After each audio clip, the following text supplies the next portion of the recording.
Hello, this is RICKY, the YouTube Tech Guy. Hey guys, welcome to another episode of Mobile Weekly / Mobile Q&A, where we go over all the latest news that happened during the week of mobile and tech and answer your questions live.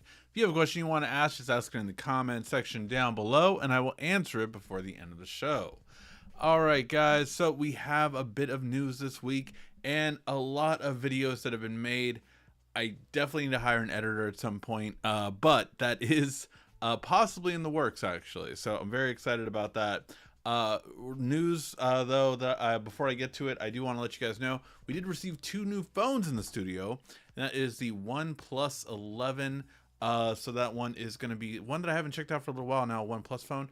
And then we have the Sony Pro I. So this is going to be the first phone with a 1-inch sensor that came out last year. Has had a bunch of updates. So really excited to check those phones out in the upcoming weeks. Going to be flying and talk about all of the updates for that in a second. But first, let's get to the news, shall we? And we have just 3 quick topics of news, not too much this week. So definitely go ahead and fire on those questions in the comment section. But we do have some big ones. Namely, oh boy, I hope this isn't true. Guys, you know, when we check out all the latest news that comes out, sometimes I am so excited for some of them, and sometimes I'm very disappointed in others. This one, I am, it's like I will not buy this product now. This is how bad this rumor is. The rumor is it the Galaxy Watch 6 Classic, the one that was supposed to be like this one, but just have a rotating bezel again and bring us to the promised land of a great battery and everything that we needed, is going to have the same battery as the regular 6. I hope this isn't true. I hope this isn't true.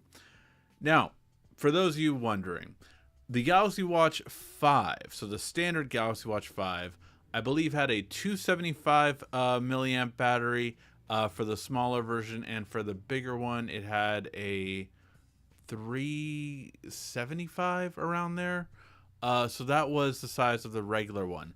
However, the Galaxy Watch 5 Pro had over a 500 milliamp battery, which is good because, you know, for our ability to have a 2-day battery life comfortably on this watch, that was needed. So what are they doing this time?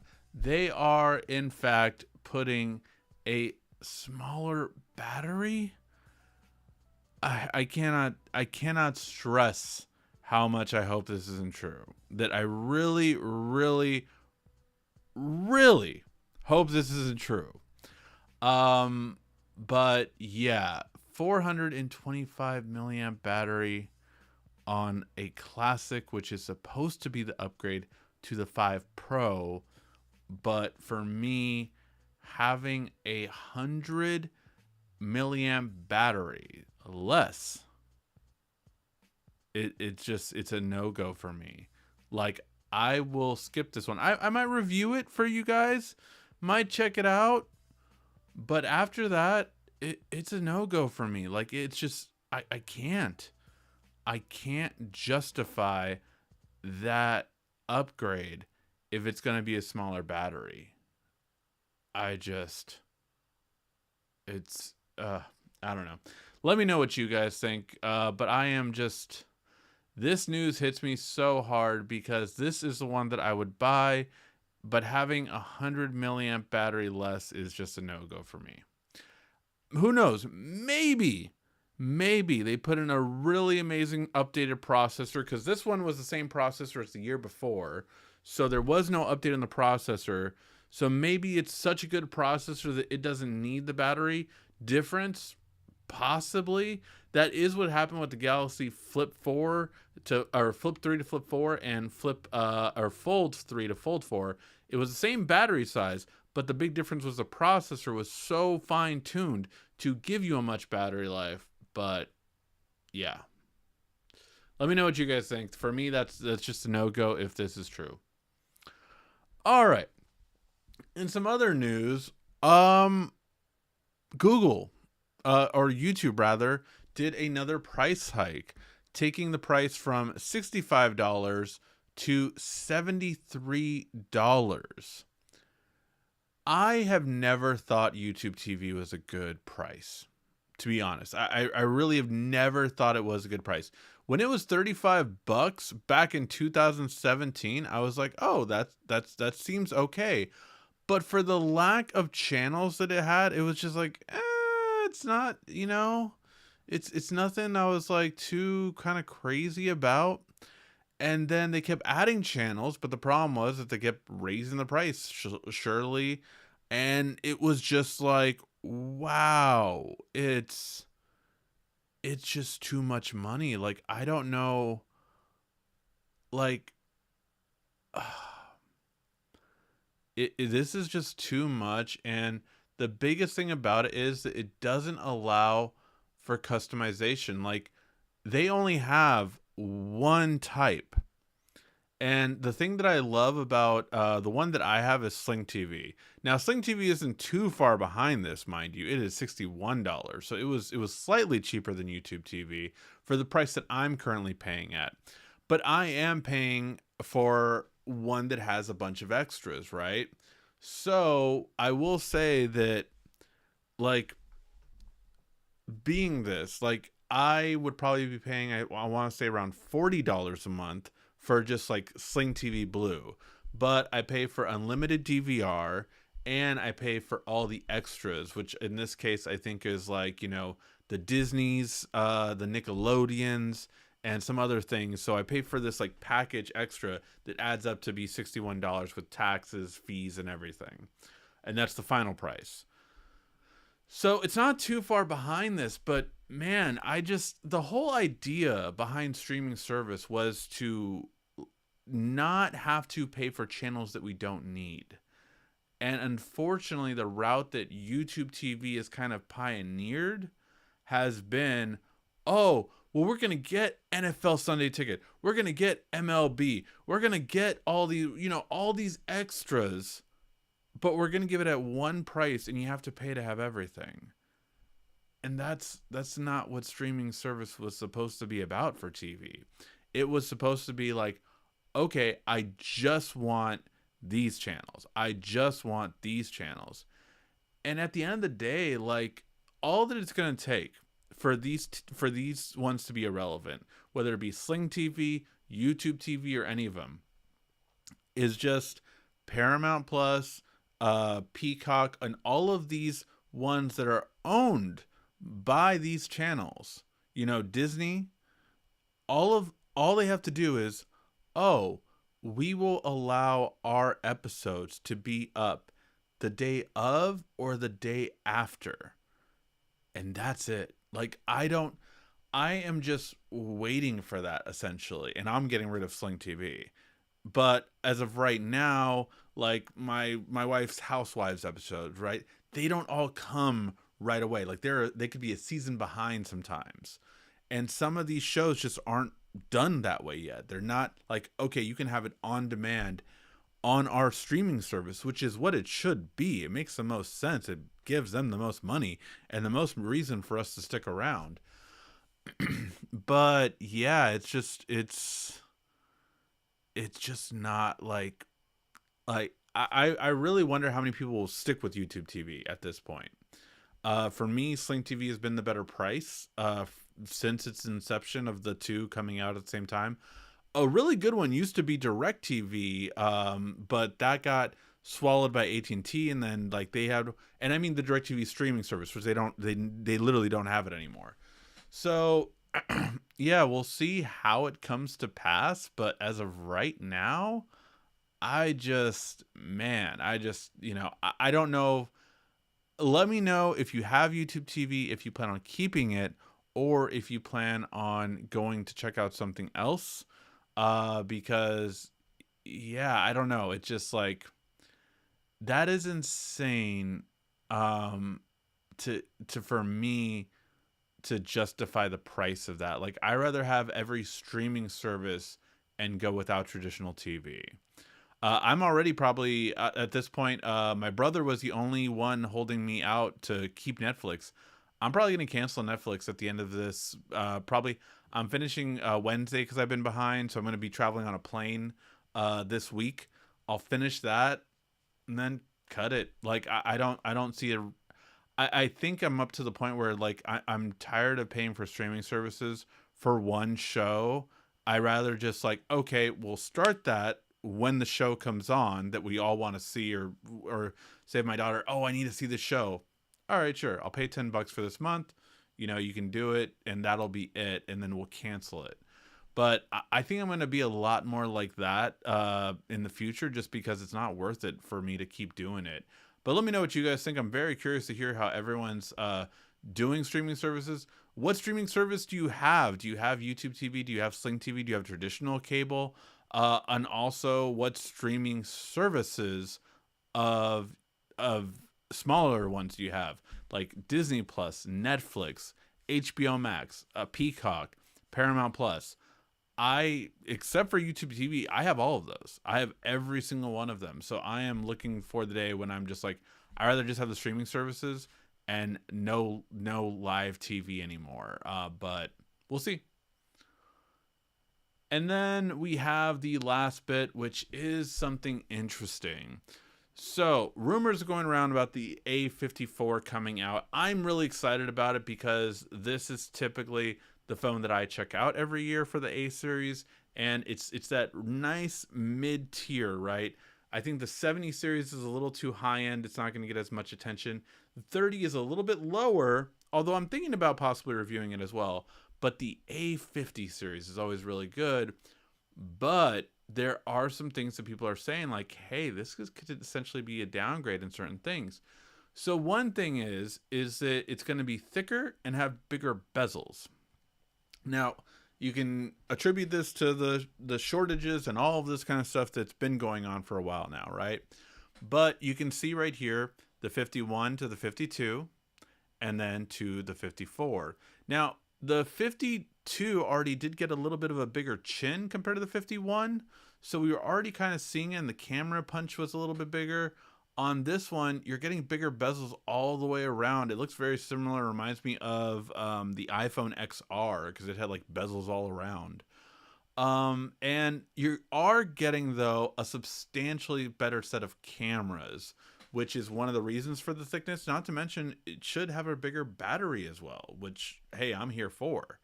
So if it's for a bigger battery and better cameras, I'm actually okay with the thickness increase.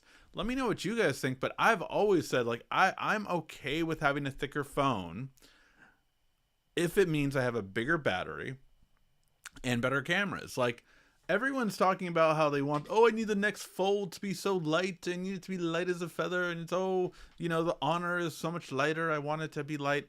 I don't need it to be light. Give me it thicker with 1,000 milliamps more battery. I'm good. Like, I don't need it to be lighter. That's always been my take. Like, I don't need the phone to be the lightest. I need it to be, you know, okay. Like, I'm not like, oh my God, what, ugh, and just chuck this thing. But, you know, I don't need it to be the lightest one for sure. And this is what we're looking at for the 34 and allegedly the 54, how they're going to look. Pretty similar in terms of how they looked from the years before. Again, just a little bit thicker around the bezels around the side. The 34 will still have a MediaTek processor, and the 54 will be an Exynos. So we'll have to wait and see, though, how it does, especially with the 7A coming out, because that's going to be its biggest competition. And yeah, I'm very curious to hear what you guys think on this one. For me, it really is like, if it's a bigger battery, I don't mind thickness. If it's better cameras, which apparently that's going to be one of the biggest upgrades, going to be the 50 megapixel sensor, better quality cameras than the older ones, then I'm okay. But let me know what you guys think. All right, guys. Now that being said, let's go ahead and get to your questions. If you have a question you want to ask, just ask it in the comments section down below, and I will answer it before the end of the show. Guys, one thing I will say that I am have to let you guys know is that I will be traveling this week. So I'm going to be gone. I'm going to Boston. If anyone's at Boston, let me know. And I'm going to be traveling to an event called PAX East. It's like a gaming convention, mainly, I would say, is the primary focus of it. But get to see a lot of different things out there for it. So, very excited to see that. And yeah, overall, it's a lot of fun traveling, and I might be traveling more this year. But what that does mean is that we will not be having a live show next weekend. So there will be no Mobile Weekly next weekend, and that's just because unfortunately I will get here at 9 p.m. So I will literally be getting to the airport at that time.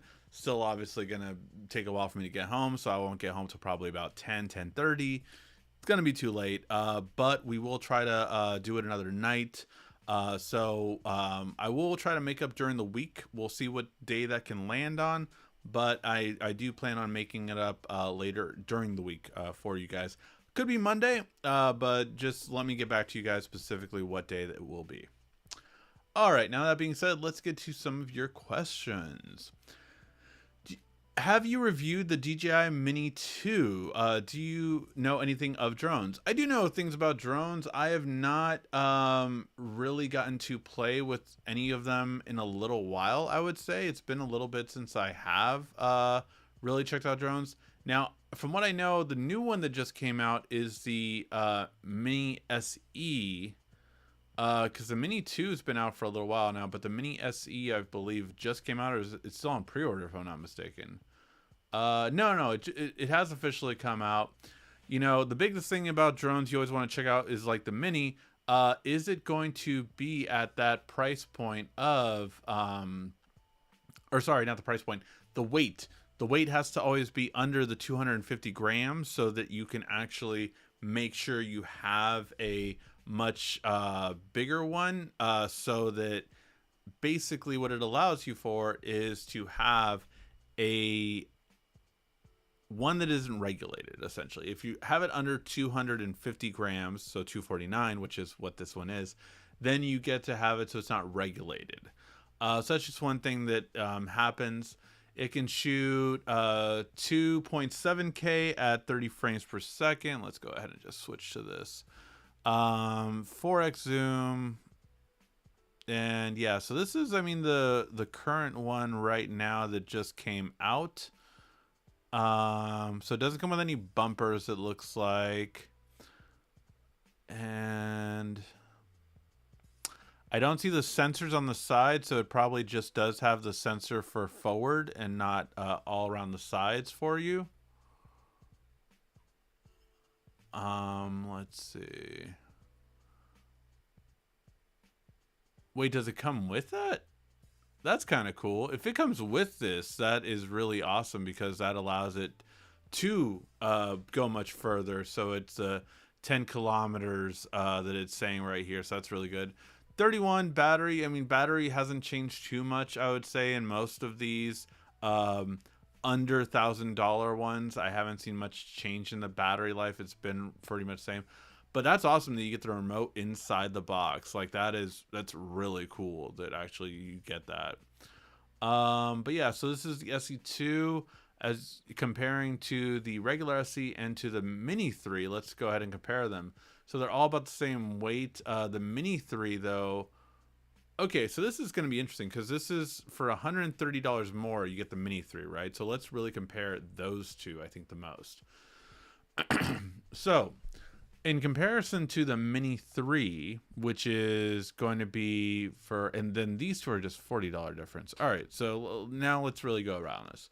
So this one gets you 4K, this one gets you 2.7, this one has a bigger sensor.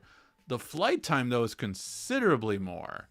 So that's, I think, the number one, but when deciding between the Mini 2 and the 3 is your flight time. If you want to go more than half an hour, this is going to be a lot better. Plus better resolution and a better sensor itself, so it's going to be better quality, especially in like lower light. Oh, this one was the big one. So this one was the one. The DJI Mini 3 was the first one to have a vertical option for your camera. So it literally switches sideways so that you can film TikToks or YouTube Shorts with the Mini 3. So for me, just being able to do that much more footage, it's well worth the $130 difference. Especially because I'm guessing you'll probably get this one discounted now at this point. So yeah, you do have the distance of, yeah, everything else is for the most part the same. So I would say if you want to shoot vertical, I mean that's your option, right? But other than that, I mean this is good. I just, the sensors on this one also are, look like they're a little bit better. Maybe they're the same. I do think this has more sensors on it for angular ones, but it doesn't necessarily say that. I would maybe have to look more into it. But I mean, look, the drones that are coming out this year are basically going to be like double the quality of the ones of the previous year. Typically, like they keep getting better and better, I would say, in a shorter period of time. Let's see. Why would Verizon make it so you can't turn 5G off? Well, they want to make sure that you use their 5G. So yeah, well, why would they allow you not to? Because Verizon is probably the most controlling brand when it comes to their network. Honestly, that's probably the biggest thing. Like they're the only brand, I mean, not the only brand, but still the biggest brand that comes to putting junk on your phone. If you don't have an iPhone, you get so much junk on the Android phones that are sold by Verizon, comparing to if you buy an international or unlocked one and then put it on Verizon. Even that, they sideload a bunch of stuff when you do that. So, yeah, it's just a lot of junk that you get for sure. All right. Samsung, please bring me back to the Android world. I'm missing the guys past 3 years. I've had the Fold 4, but came back to Apple. So Samsung, bring me back. What are you looking for them to bring you back? I'm curious. I'll wait till the Watch 7 Pro. Yeah, same here, to be honest. I hate having a rotate. I hate not having a rotating bezel, but can't go back to a 1 day battery. So yeah, you're in the same spot. It's like, man, it's not good. Samsung has a free streaming service. Yeah, they do. But theirs is very it's like all the free stuff online. Like I don't think you get local channels if I'm not mistaken on theirs, which is one of the biggest things. And plus DVR. I mean, having DVR is one thing that I do want, unless I can get what I want to watch on demand. But even that, DVR is better than on demand because you can forward through the commercials. I have Disney Plus. What benefits of buying T-Mobile? Oh, what's the benefits of T-Mobile buying Mint Mobile? What are the benefits? I don't know. So I mean, it's never always a good thing, except for Ryan Reynolds keeps making billion dollar deals. That's all I gotta say. Jesus. It seems like every company he starts is just gonna sell for $1 billion, basically. Avion, Mint Mobile, whatever his next venture is, you better believe it's probably gonna sell for a lot of money. He does it very well. So yeah, T-Mobile is buying Mint Mobile for $1.54 billion. I forgot about that because it was during the earlier part of the week, so I forgot that was one of the big news things. So let's see, what is the bigger part about that? So T-Mobile is a regular carrier, whereas Mint Mobile is an NVMe. So, or sorry, an NVM, yeah, MVNO, a virtual or mobile virtual network operator. So that basically means that T-Mobile is just going to absorb it, and it's going to be another one of its brands, which they sold Virgin Mobile and Boost Mobile, so they now have Metro PCS, and now this one. I don't think they had any others. I think Metro PCS and Mint Mobile are the two that they have now. But basically, what that means is, unfortunately, it is a little bit less competition out there, which is, in my opinion, never a good thing. I like there to be as much competition as possible. I like as many networks as possible doing good things.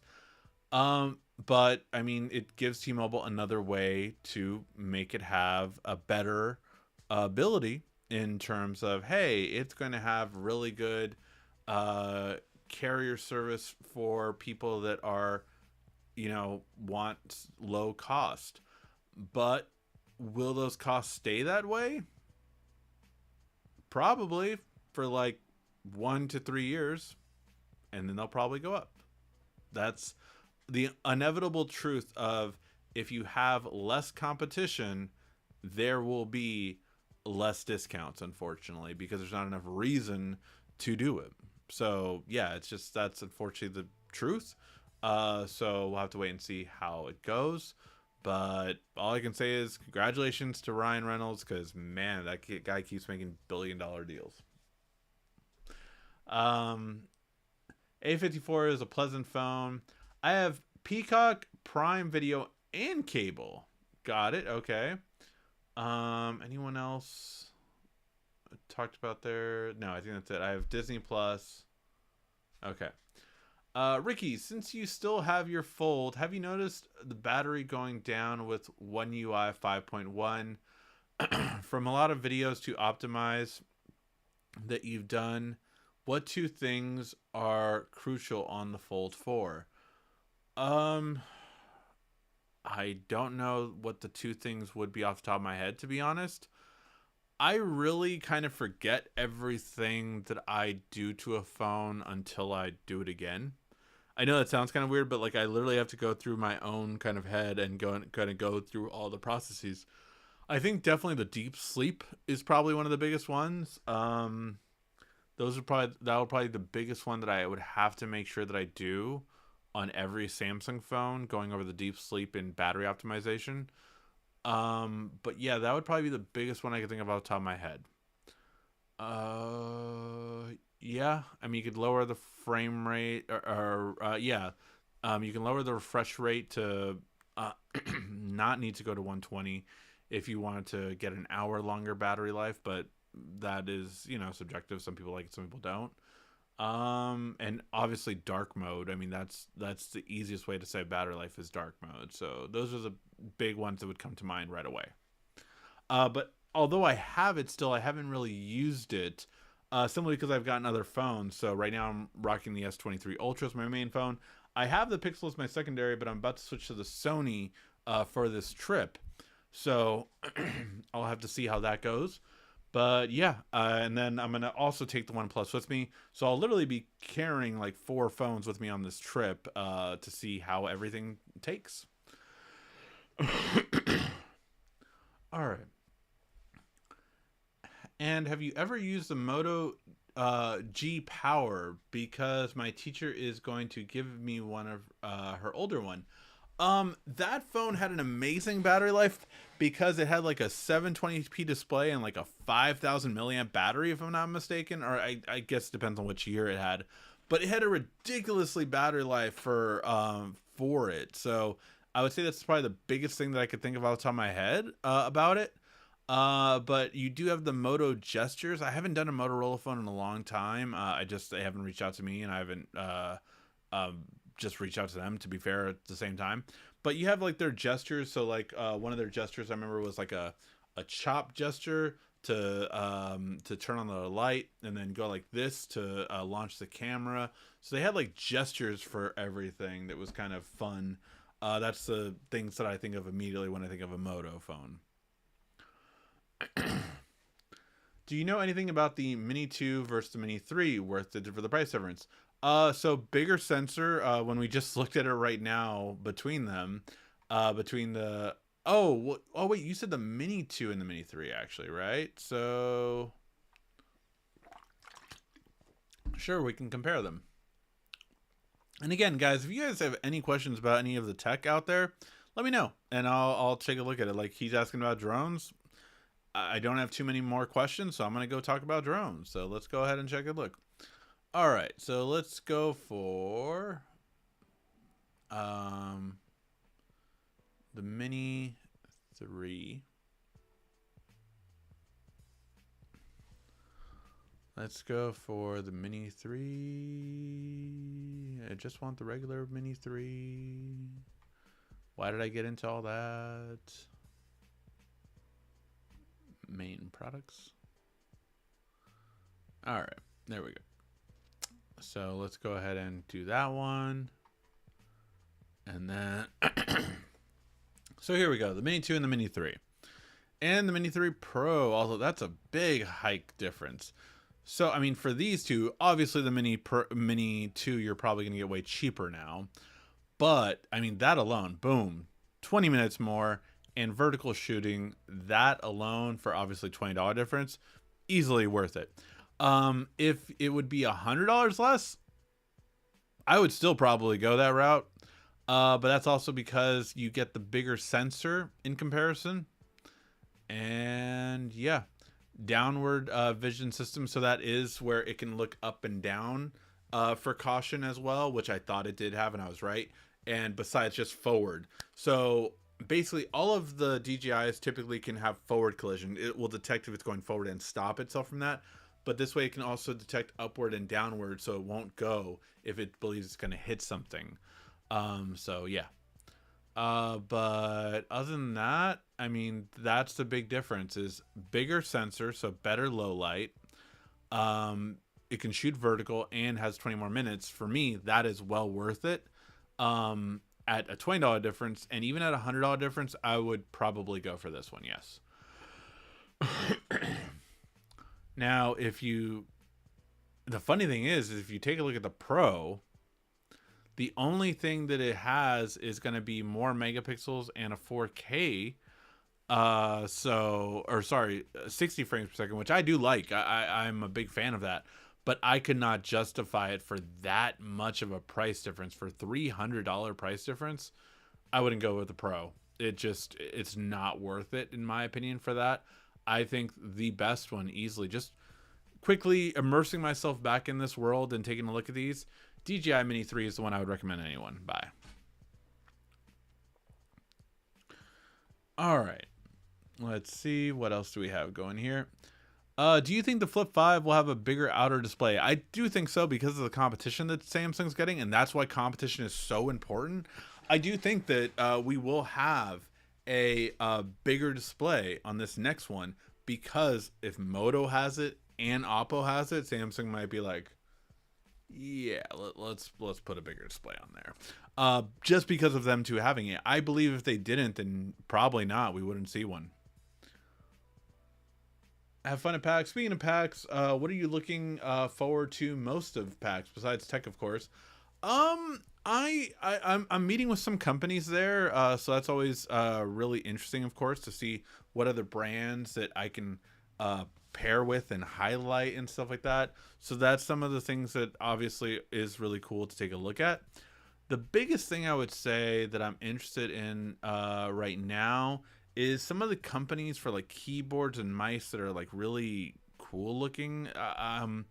But I mean, I'm gonna one of the biggest companies I'm going there with is going to be Intel. So I get to hang out at their booth, and that is going to be really cool just to see all the custom stuff. I'm going to be on stage, I believe, on Friday. I'm not sure where it's going to be streaming to. But I'll be on stage Friday and playing some games live on stage. Not exactly sure what that'll be, but it'll be fun. So yeah, so that one's going to be basically the main thing that I'm probably... Yeah, I don't know. I just love to go to events. I love to meet new influencers and meet new brands and kind of see what I can pair with. Meeting some at CES was really great this year, and I'm just very much so looking forward to where this goes, for sure.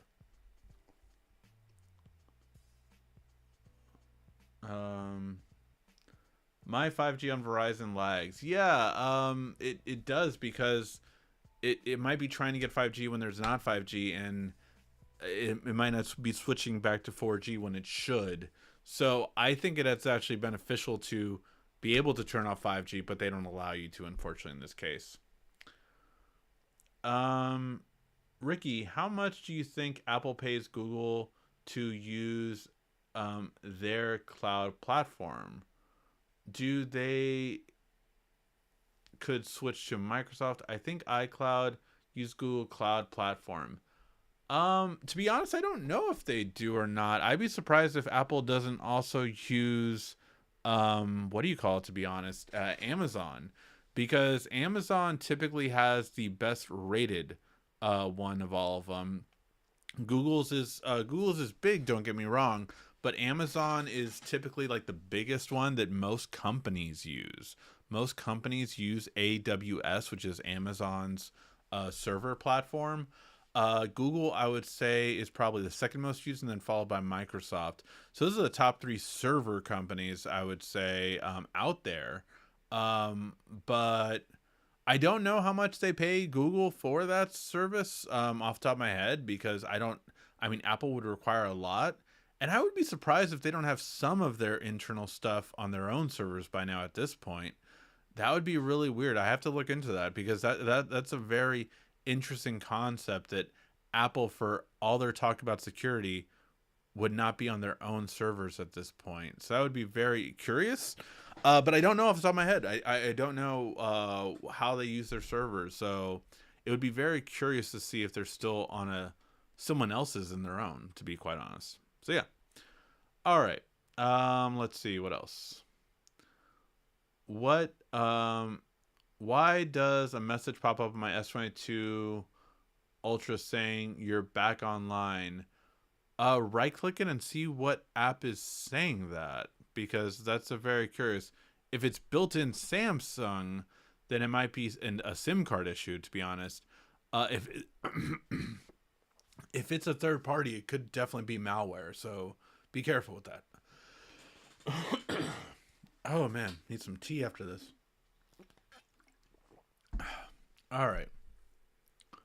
Did you get WWE 2K23? Yes, but I've not had time to play it. Unfortunately, I've had it downloading today, and that's how quickly I've been able to mess with it. Yeah, I haven't at all.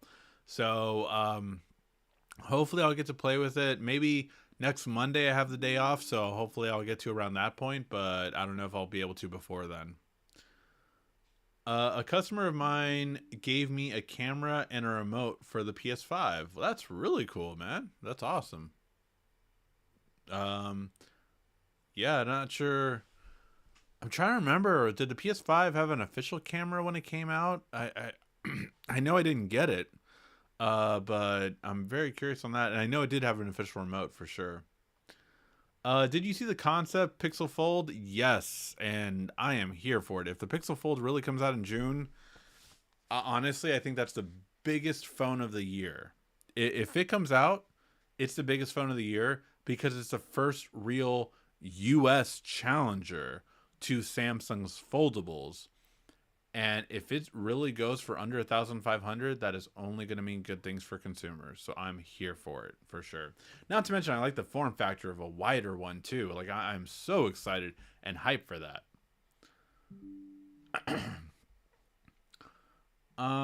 Did you see that on some Samsung and Pixel phones recommend not using Wi-Fi calling because it can get hacked by someone knows your number? Yes, so that is one thing. They have to know your number. Now, obviously, we're going to see probably hackers like do random ones, just kind of going out and messaging people. Don't answer any text message that you don't know about for sure. But yeah, it is mostly for Exynos and for older phones. So if you do have a phone that is not this generation, so like S22 and older, keep doing your updates every time you get a chance to. It is not, as far as we know, they have not been updated, but the whole idea is that these come out publicly 90 days after the companies have been told. So hopefully Samsung would have done updates by now. Like the March update could have literally fixed it, and we don't know yet. But that is just one thing you always have to be careful of, and why you want to make sure to always upgrade your phone for sure. Um, Ricky, how do you think Elon Musk is handling Twitter? What do you think of all the Twitter layoffs? Do you think he can still put billions of dollars into Twitter? So I don't think he'll put any money into it. Really, I don't. The money he put into it was buying it. That was the money he put into it. I don't see him really putting any more money into it. How do I see him handling it? I mean, we haven't really seen much in the last few weeks, right? The all the stuff he did was in the beginning of weeks, and now we're kind of seeing, is it going to increase revenue at all? Is it going to increase usage at all? Any of that stuff? That's really what we're waiting to see, and that takes time. It's great to see, oh, we're doing this, we're doing this, we're doing this. Yeah, but you don't see the effects of it till later. So I mean, it could drop it down entirely. It could make it better. It just depends, really. So we'll have to wait and see. But I would say, he did buy it overpriced. He did pay more than he should have for it. In terms of the layoffs, unfortunately, like, I wish I could give a better, economic understanding of why all these tech companies are laying off. I understand that money isn't as big, but like, I don't know. It makes me, question everything about how, like, if you're a CEO, if you're the C-suite, basically the C level of a company, your your shareholders are the ones you are thing. But I'm just kind of curious, like, if I was a shareholder, I wouldn't mind having a little bit less money than making sure that, like, for me, it's more troubling if you're laying off 10,000 people. Because then I'm kind of like, I'm not thinking, oh, you're making the right requirements to make sure we stay profitable as we did last year or closer to it. I'm thinking that, do you know what you're doing? And how bad is the situation? That's what I'm thinking when layoffs happen. But obviously, I'm not a huge venture capitalist that invests in millions of dollars into companies. So I'm a different mindset. But that's the way I would think, I guess, if I would be investing, is just like, if I'm investing, if I have like a million shares of a company and they're worth, instead of, you know, 1.1 million, they're worth 1 million. So it's 100,000 loss for me. That is pretty scary. But again, for me, like, if I'm gonna ride the wave, right? I would rather see, okay, I'm down on profits this year, but we've been able to keep our employees, and now we're going to use these employees to do X, Y, and Z, instead of, I'm going to lay off 10,000 employees. And yeah, it's just like that kind of stuff. Like, I don't know. Again, I'm not of the right mindset of how they are, probably, but that's the biggest thing for me. Because, like, one was just like Meta. They let out a second batch of 10,000 employees. That's just crazy. It's like, man. Um, so yeah. Um, when do you think we will be able to cook toast on a smart toaster? Wait, quiet storm. You know those exist, right? They're just very expensive. So, like, I've looked into getting a smart toaster, because my current toaster actually went bad, but it just, like, I couldn't justify the price. So these are some smart toasters that are on the market. They're around 350 to 400 bucks. To There was one that's like an oven, one, 400 plus dollars. 250, a little bit less, getting that screen there. And then there's this one. It's like semi smart, you could say, just because all that it's doing is, it has it doesn't have an active screen. It just has presets. But they are kind of cool looking, so I think that one's kind of cool. That was one I thought about. And there's, like, smart air fryers and all this kind of stuff. But yeah, there's been a couple of different ones. that were that I considered getting. I even considered getting like blue ones because that stuck with the theme of my kitchen. But in the end, the one I got was more function over smart, which I feel like look at these, like just look at these. Like so yeah, I couldn't justify paying over $300 for one.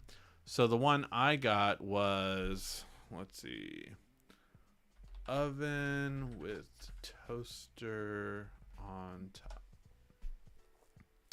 One I got was this one. So this is the one that I got. You can see I purchased it again just recently.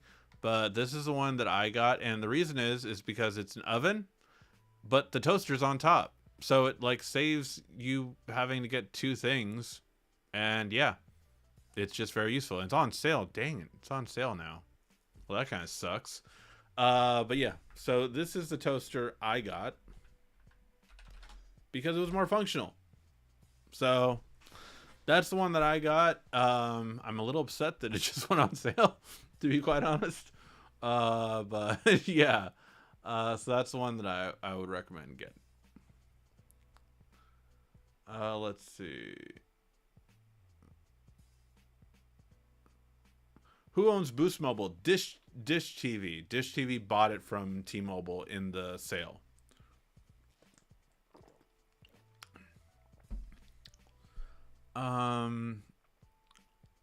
Tea and honey. Yes, I do plan on getting some tea and honey after this.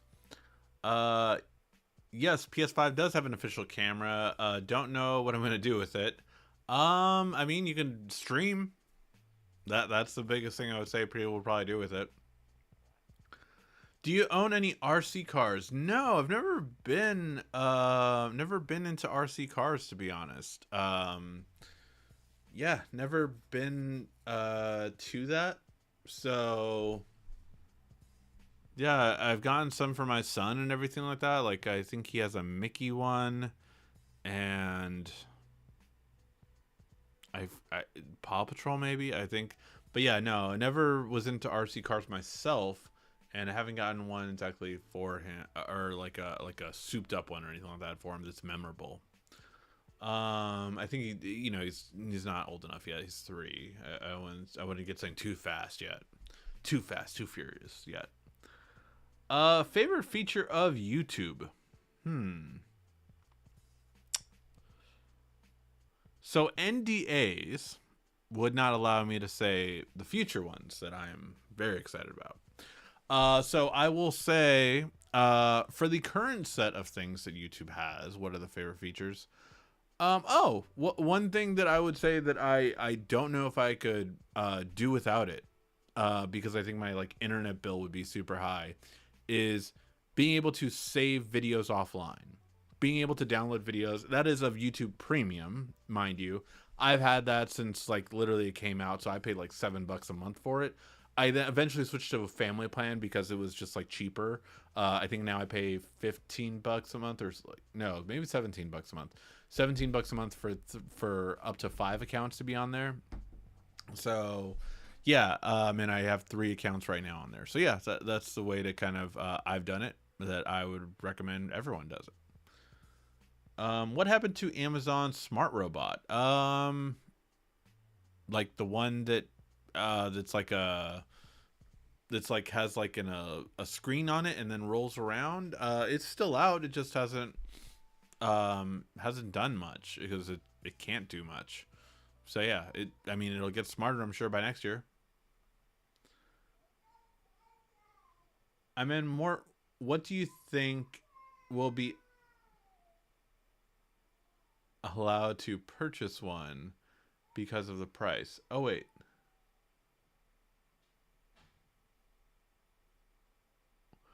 Oh, when do you think we'll be allowed to purchase a smart toaster? Um, yeah, I don't know. I mean, like I said, like that other one was not smart, but I thought it was cool looking. Like this one right here. I think that's pretty cool, right? Like you have presets for English muffin, waffles, all that kind of stuff. You know, it basically, you hit bread type, it lights up which one it is. And yeah, like I think that's cool. Simple, easy. Like, yeah, I'm all for it. It's like add bread, do the gear, select which one you want, boom. I think this is the most affordable one that I would recommend. So yeah.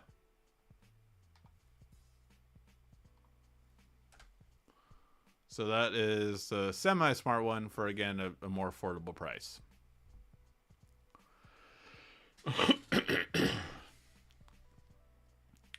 How do you increase your views on YouTube? Well, if I knew that, I wouldn't be working a 9 to 5 anymore, right? I'd just be doing this.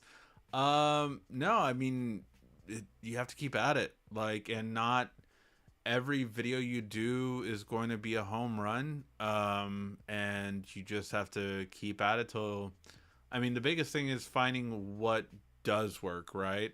So, like, for me, my hidden feature videos, or tips and tricks videos, and how to set up your camera, those will always get me 100,000 views plus. You know, those, like, I don't have to worry. As soon as I put them up, I'm like, all right, that will get me, you know, X amount of money for the year. So that is the biggest thing. Like right now on the S23 series, I have over 50,000, or more than that, more than 60,000 views on the videos I've done on just that phone alone. So that's really cool. Like, I'm all for that, right? So it's just a matter of doing more of those, that to get it to be viewed more. So yeah, and sometimes, like, some will just kind of spike up, like, all of a sudden, like, say the micro LED TV coverage that I did at CES. I just noticed right now, oh, that got up to 17,000 views. I didn't think about that one. Or the anchor video I did got up to 33,000 views. So some will just boom after a certain time, and that's always great when that happens. Obviously, like, it's just like, oh, that's cool. Like, it did a slow start, but then it got bigger later. But I don't know, like, yeah, if there's any particularly, oh, this thing is going to guarantee you to get more views, because then everyone would do it, and then yeah, that's just, yeah. That's the biggest thing that I would just, you know, make sure, you know, just keep at it. I myself have done bad. In 2022 was probably my worst year. And it was burnout. It was creating a new set, moving houses, dealing with a 9 to 5 job, excelling at that 9 to 5 job, but then kind of letting YouTube down in a sec, and then, so yeah, it's a lot. I'm not by any means perfect. I know that I feel like I let you guys down when I don't do videos in a week, and it sucks when I have a backlog that I've recorded but haven't edited. So yeah, it's a lot of stuff like that, but it really is something that's just like, it's a balancing act. You know, I would say it was a lot easier when I was younger. Like, I mean, the tools that are available now are so great when you're young, basically. Like, if you can, you know, you have the energy to stay up, you have the energy to keep doing more work and all that kind of stuff, like, you really can do it. But as you get older and as you have different responsibilities, it is a whole thing. So yeah. All right. Um, Hey, 51st Date Questions. Sure, I'll do my shameless plug for the week. 51st Date Questions is a app that I created. It is made for you to have on a date night, whether it be your date of a 10 plus year relationship or a very first date. You find out if they're compatible with you. They ask you a question, you ask them a question, you both answer, and find out if you're truly compatible and meant to be. 51st Date Questions available on Android and iOS to download. Links in the description. All right, that was my shameless plug for the week. I have a Galaxy Watch 4 and skipped the 5. Looks like I'll be skipping the 6 as well. I really think Samsung has no clue what their take their watches. Yeah, it's like, I mean, it's always like you think it's not hard, but yeah, I don't know what's with that. Like, I really, I don't get why you would have a smaller battery. Like, unless this processor is that much of an upgrade that it's going to save you about the same amount of battery. I want a 2-day battery. I really do. I want a 2-day battery, and yes, I want the rotating bezel, but I want both. So yeah. They take off the bezels and put it back on. I heard they're bringing back, and I've heard now they're bringing back the bezel. Yeah, so it really is back and forth. It's not a good look for sure. I'm keeping my Galaxy Watch 4 Classic until they bring back the bezel. Well, that's the thing. They plan on bringing back the bezel this year, but with a smaller battery than the 5 Pro had. And they're not calling it the Pro. They're calling it, yeah, so it's a whole thing. So yeah. Oh, I forgot. It actually does the... I don't know if 51st State still is on iOS. I haven't updated for a long time, so Apple might have pulled it. I don't know.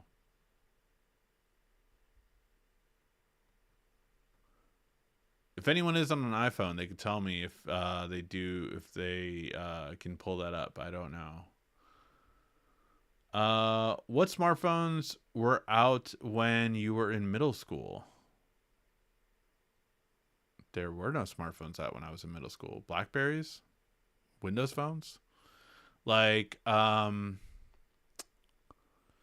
was it? Smartphones as we know them today, like, I graduated in 2004.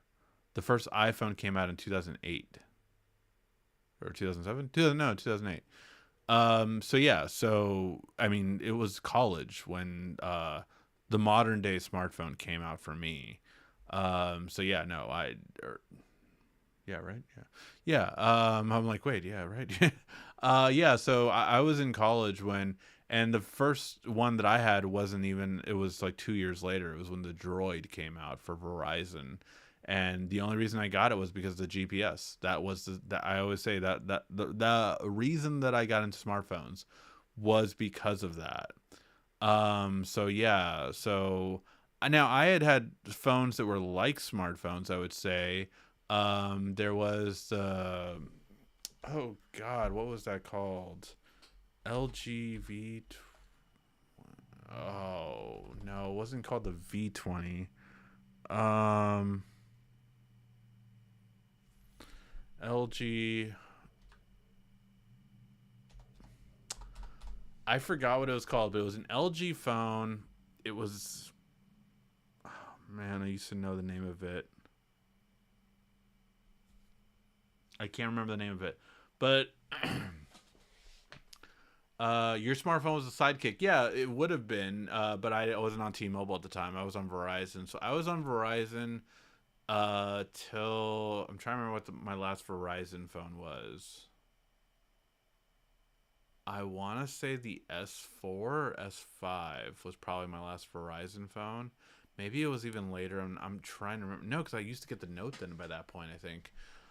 So it probably was like the Note 4. Maybe it was my last Verizon phone, or the Note 3. But yeah, I ended up switching to T-Mobile. I don't remember what year I ended up switching, but yeah, I've been with them for a long time, basically since then.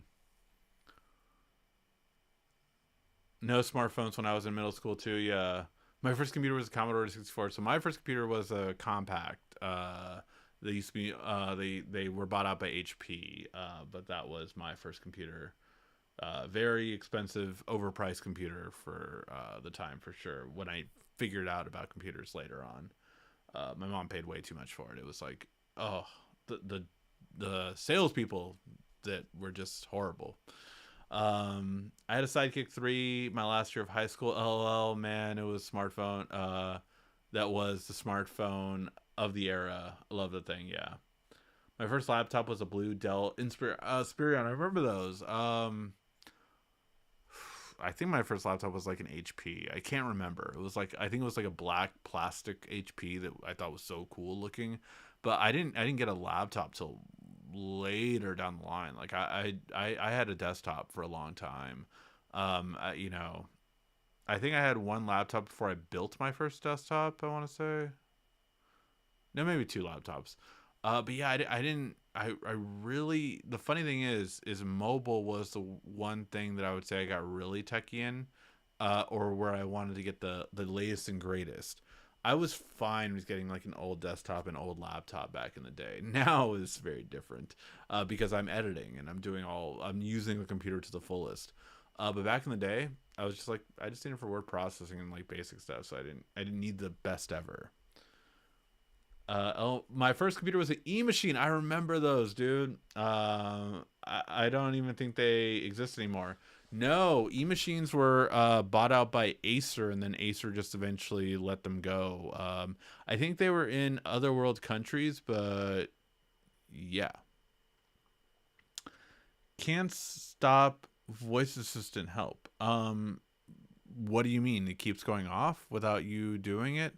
I would try to hold down the when it pops up, do a swipe up. So let's see.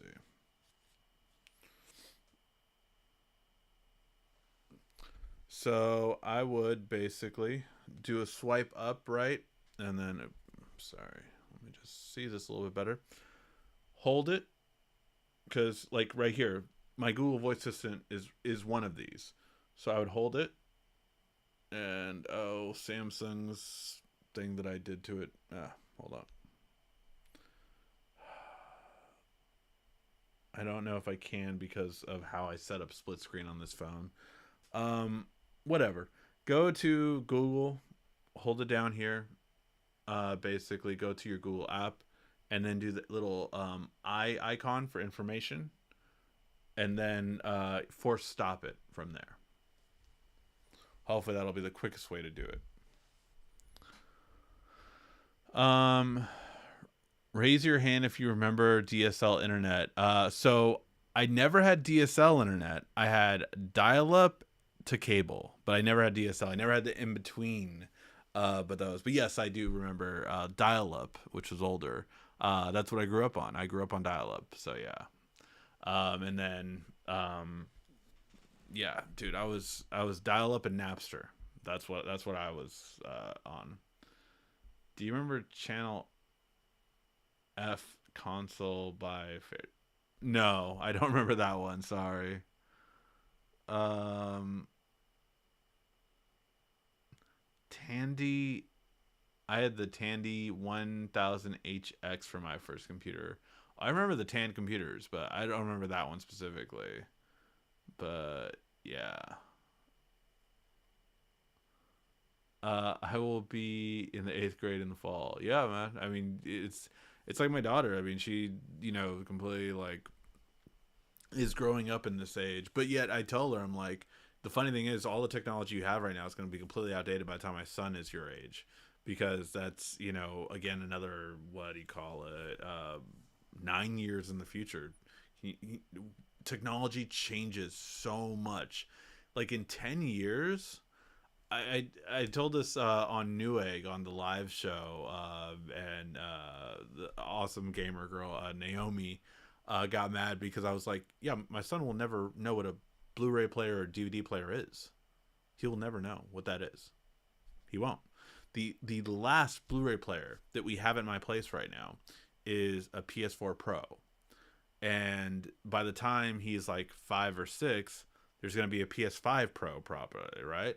So that will replace my PS5, which will then go into the living room, which will then go into the living room, and then the PS5, the original one, will go into my daughter's room, and she'll have it. And then, I mean, the PS4 Pro will probably go to someone in the family. It's like he probably will never know what the disc is. That's just the truth. Did you ever own a Sega? I owned a Sega Genesis, so I did not own the original Sega, but I did own the Sega Genesis. I was It was towards the end, if I remember correctly, because I owned the Super Nintendo and the Sega Genesis. So I was very, very lucky. My family was very much so, like, I did good grades. I always had good grades, and I always did kind of like whatever was asked me. I was the good boy in comparison to my brother, who was the troublemaker. So like I just I got a lot of things. Like, I mean, very fortunate to have that, especially grew up in projects and all that kind of stuff. So very lucky to be able to get that kind of stuff. But yeah, I end up getting eventually the Sega Genesis. I think the first systems I started buying was like more like, I think I bought the PS3. That was the first system I bought myself. I want to say, but I was, very fortunate enough that every other system, um, my my mom bought. I don't think I owned a GameCube. That's the one that I think I skipped, just because I didn't need every system out there, and I never owned an Xbox. I still to this day I've never owned an Xbox. I've never owned an Xbox. But like every Nintendo that came out after the Super Nintendo, except for maybe the GameCube, I do not believe I owned that one. Off the top of my head, at least, I can't remember owning it. But I had the 64, I had the Wii U, all those ones. I had PlayStation 1, 2, 3, 4, 5. So I've owned every single PlayStation that's come out. Sega, I owned Sega Genesis and the Dreamcast. I did not buy the 3DO or Sega Saturn, so didn't buy those. But yeah, I think that was all the consoles. Game Boy, Game Gear, and then DS. I didn't have the Colors or Game Boy Advance, I don't believe. It was so annoying trying to use a computer and someone picks up the landline. Oh yeah. Yeah, no. I mean, I was restricted to certain times basically. My mom told me like, I need to be able to have the phone, so I was like, okay, I get the phone from like, I think it was like an hour before my bedtime basically. Like I would get it. But yeah, it's funny cuz we didn't know, like it wasn't until like call waiting and stuff like that, like that, oh yeah, you don't get your phone calls coming through. And yeah, eventually, as my parents made more money and we moved to another neighborhood and everything like that, that's when eventually we got cable internet, and that was like life changing for me for sure. And not to mention, it became more affordable too. It was just like, it was too expensive when it first came out. Um, I remember the Sega Dreamcast, but its first online console. It was, but man, was that, I felt so bad. I still did it, but I felt so bad that you could pirate every game for it. Like it was.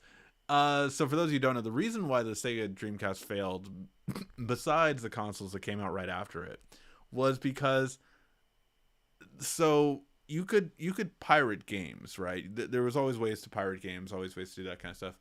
But the biggest thing about the Sega Dreamcast was it had no protection. So like for a PS2, you had to install an external hard drive, do homebrew, all these kind of things, However, for the Dreamcast, you could literally just download the ISO file for a game, or have the game, put it in a computer, rip the ISO, and burn it onto another ISO, and burn it onto another CD, and you had your free game. So you were literally able to go to Blockbuster, rent the Dreamcast game, rip it to your computer. There was no protection. There was just none. And then you could have the disc, burn it to another disc, and you had the game now. It was insane. It was insane how bad that was. But yeah, very, very crazy time. But that's why the Dreamcast died, because every game was, you were able to rip it. So yeah, it was awesome. Power Stone was probably my favorite. I mean, Marvel vs. Capcom 2, of course, is the tried and true. But Power Stone was the game that I wish they would make a remake of. I still love it. And it's I told people a couple weeks ago, it's where Smash Brothers got the multi, like you get pieces of an armor and you become a superpower when you get all three pieces. That came from Power Stone. So yeah, it was a really cool thing. Hey, Jimmy's promo. Hey man, what's up? How you doing, dude? Hey, are you going to PAX by any chance? It's a video game convention that's happening this upcoming week in Boston. Just curious. But Currently on my Xbox Series X on Infinity. Hey man, it's a lot better internet and a lot better console than what we're talking about from back in the day. I love Dreamcast. Crazy Taxi, here we go. I love Crazy Taxi, man. That was a fun game. Crazy Taxi 1 and 2, I believe, were on Dreamcast. I mean, Crazy Taxi was just an awesome game. It was like one of the last like really awesome arcade games too. Like, it was around the time of Cruisin' World and all of those kind of series, Cruising USA, Cruising World, and then Crazy Taxi came out after. They were just awesome, fun arcade games. I still want to have an arcade machine back here eventually, so that's definitely something in the works for sure. But yeah, Crazy Taxi. You can play it on Android and iOS now too. Crazy Taxi. Although I definitely would recommend with remote, but they have a mobile version too. But they have the original Crazy Taxi Classic, which is the one you should play. Even though I swear, like I don't know what it is, but like when I play remakes of old games like Crash Bandicoot and all those ones, I'm like, oh man, like I was just like, yeah, it's crazy to see how those like. I swear I used to be good at those games, but like when I played the Crash Bandicoot remake, I was just like, I can't get past these levels. Like I used to be able to just get through these like nothing, but like, yeah, man. Sometimes when you play old games, you're like, man, my younger self would have kicked my butt, like no problem.